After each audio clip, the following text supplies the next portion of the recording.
জোর করে কারো ছায়া হতে চায় না আর, মায়ার বাঁধন ছিঁড়ে দূরে থাকার বরং ভালো।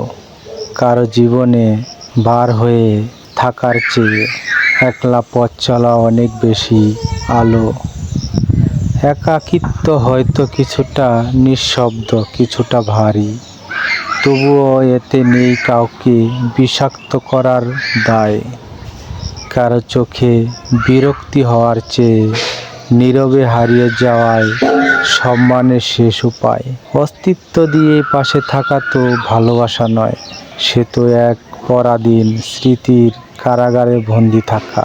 তার চেয়ে নিজের আত্মসম্মানটুকু সঙ্গী করে শূন্য আকাশ তোলে নিজের মতো করে বাঁচা।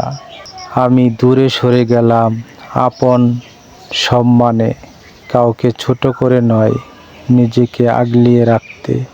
একাকিত্বই তো এখন বড় শান্তিময় আশ্রয়, যেখানে নেই কোনো মিছে মায়া সাথে থাকতে।